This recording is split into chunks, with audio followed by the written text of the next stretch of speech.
여러분, 안녕하세요. 오늘은 조선 최고의 실학자 정약용 선생이 18년 유배 생활 동안 깨달은 아주 중요한 이야기를 들려드리겠습니다. 착한 사람이 왜 자꾸 이용당할까요? 이 질문에 대해 정약용은 명확한 답을 제시했습니다. 유배지 강진에서 아들들에게 보낸 편지에 이렇게 적었습니다. 사람을 대할 때 친절하거나 관대하게 대하지 마라.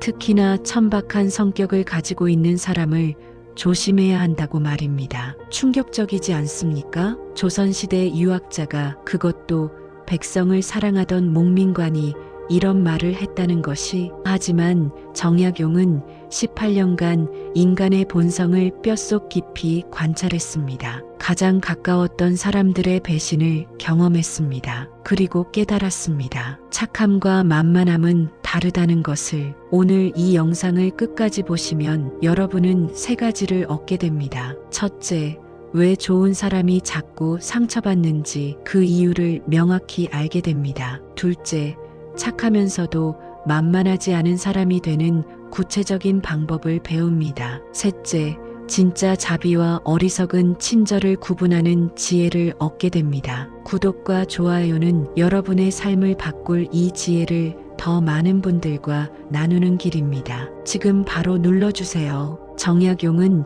1801년 억울한 누명을 쓰고 강진으로 유배를 떠났습니다. 당시 그의 나이 40, 왕성하게 활동하던 시기였습니다. 유배를 떠나기 전까지 정약용은 많은 사람들에게 도움을 주었습니다. 학문을 가르쳤고 관직에서 백성을 돌보았으며 친구들과 학문을 나누었습니다. 사람들은 그를 정선생이라 부르며 따랐습니다. 그런데 유배형을 받는 순간 모든 것이 달라졌습니다. 함께 공부하던 동료들이 돌아섰습니다. 어제까지 형님, 아우하던 사람들이 모른 척했습니다. 도움을 청하면 바쁘다며 피했습니다. 심지어 몇몇은 정약용을 비난하며 자신들은 관계없다고 선을 그었습니다. 18년 강진 유배지에서 정약용은 매일같이 사색했습니다. 내가 잘못 본 것일까?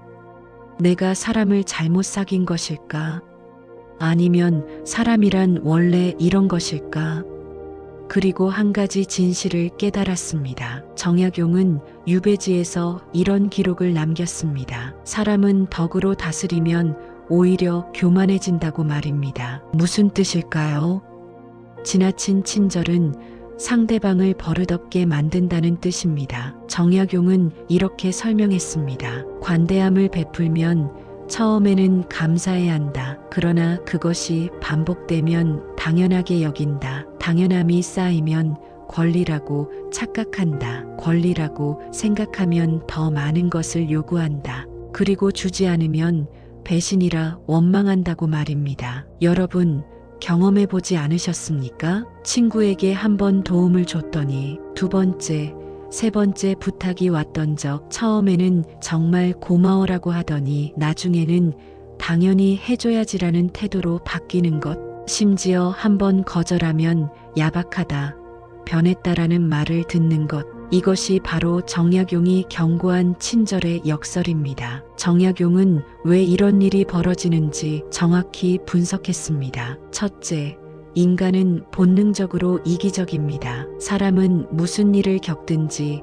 자신에게 이득이 되지 않으면 멋대로 행동한다고 했습니다. 10년지기 친구라고 해서 다를 바 없습니다. 인간은 자기에게 이득이 되지 않으면 언제든 배신하는 존재입니다. 둘째, 경계 없는 친절은 존중받지 못합니다. 정약용은 이렇게 말했습니다. 관계를 적당하게 유지하다 필요하면 인연이 되는 것이고 인맥이란 건 없어도 되는 것이다. 너무 과한 친절을 베풀지 않는 게 자신에게 좋다고 말입니다. 잘해주다 보면 타인은 그것을 당연하게 여깁니다. 그리고 별것 아닌 일에도 화내고 실망합니다. 셋째, 착한 사람에게는 버릇이 없다고 생각합니다. 천박한 사람들은 자기와 본성이 다른 사람을 보면 시기 질투하고 끌어내리려 한다고 정약용은 말했습니다. 착하게 살면 존경받을 거라 생각하지만 현실은 다릅니다. 착한 사람을 보면 만만하다고 생각하고 이용할 수 있다고 판단합니다. 정약용의 깨달음은 명확했습니다. 착함은 미덕이지만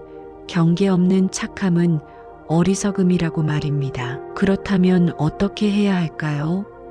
착하게 살고 싶은데 이용당하지 않으려면 정약용은 명확한 답을 제시했습니다. 3가지 경계선을 지켜라. 첫 번째 원칙, 모든 것을 다 들어주지 마라. 정약용은 아들에게 이렇게 가르쳤습니다. 그대가 도울 수 있다고 해서 반드시 도와야 하는 것은 아니다. 선택하라고 말입니다. 부탁을 받았을 때 3가지를 물어야 합니다. 이 사람이 정말 도움이 필요한가? 단순히 귀찮아서 떠넘기는 것은 아닌가? 스스로 할 수 있는데 나를 이용하려는 것은 아닌가? 이것이 내가 도와야 할 일인가? 내 책임이 맞는가? 다른 사람이 더 적합하지 않은가? 이 호의가 올바르게 쓰일 것인가? 도와준 후 그 사람이 성장할 것인가? 아니면 더 의존하게 될 것인가?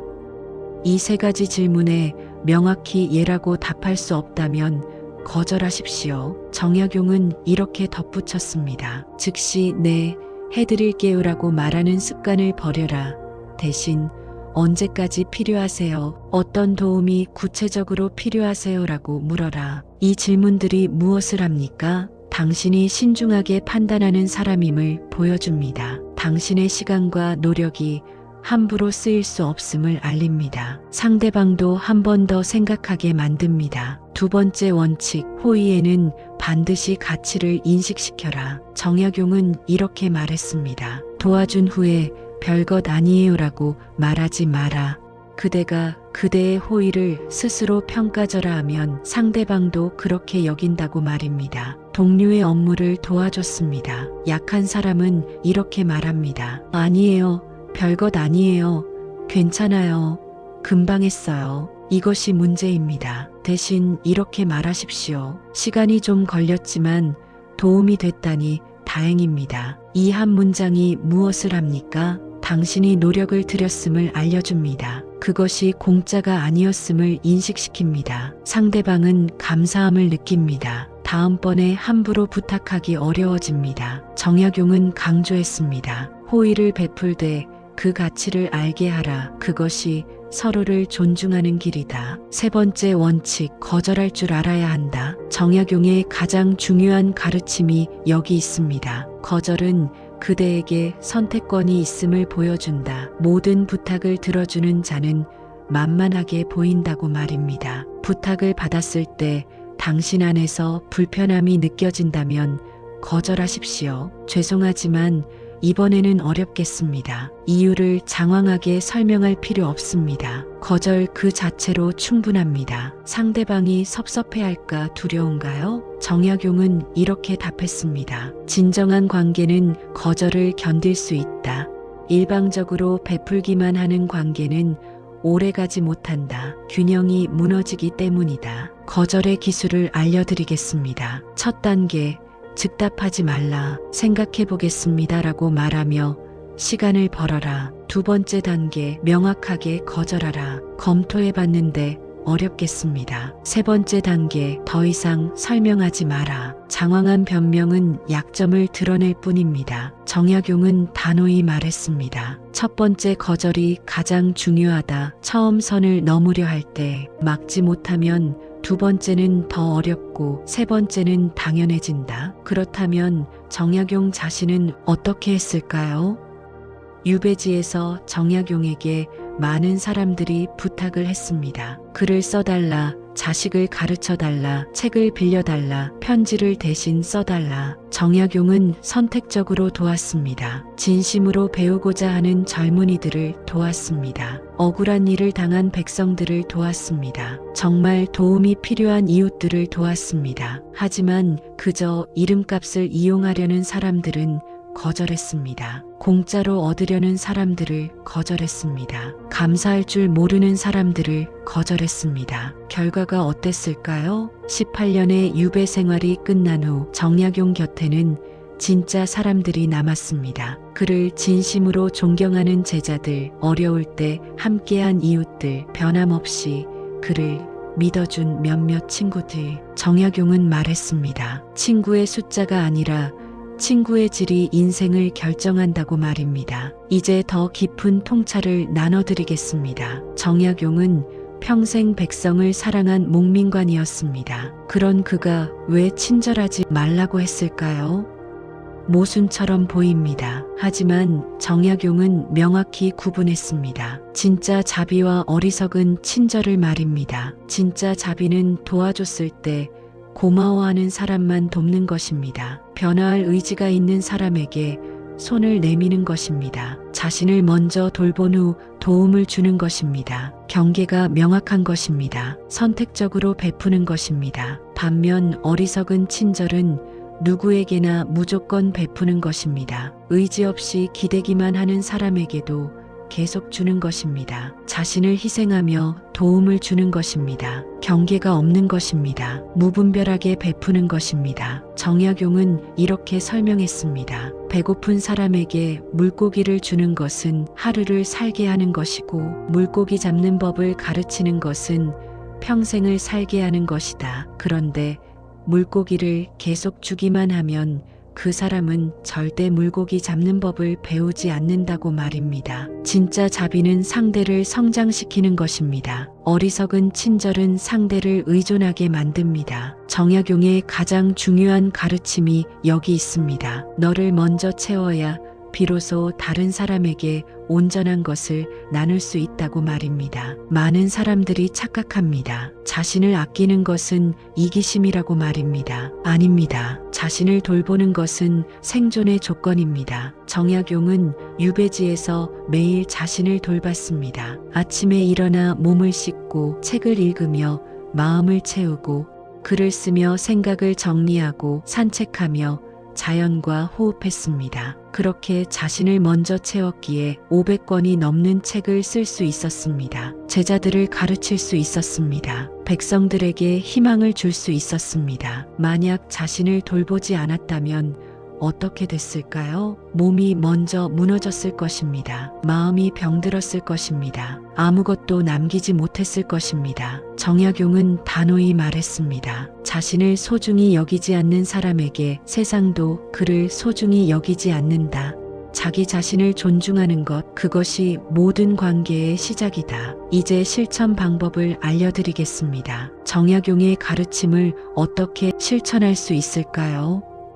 구체적인 7일 계획을 드립니다. 첫째 날, 즉답하지 않기를 연습하십시오. 부탁받으면 생각해 볼게요라고 말하고 3초라도 침묵하고 생각하십시오. 둘째 날, 작은 거절을 연습하십시오. 불편한 부탁 하나를 거절하고 죄송하지만 어렵겠습니다라고 말해 보십시오. 셋째 날, 질문으로 대응하십시오. 언제까지 필요하세요? 구체적으로 어떤 도움이 필요하세요? 라고 물어보십시오. 넷째 날, 호의의 가치를 인식시키십시오. 도와준 후 시간이 좀 걸렸지만 다행입니다라고 말하고 별것 아니에요는 금지하십시오. 다섯째 날, 경계선을 그어보십시오. 내가 용납할 수 없는 것 3가지를 적어보고 누군가 넘으려 하면 즉시 제지하십시오. 여섯째 날, 나 자신을 돌보십시오. 30분 나만의 시간을 갖고 아무것도 하지 않고 쉬십시오. 일곱째 날,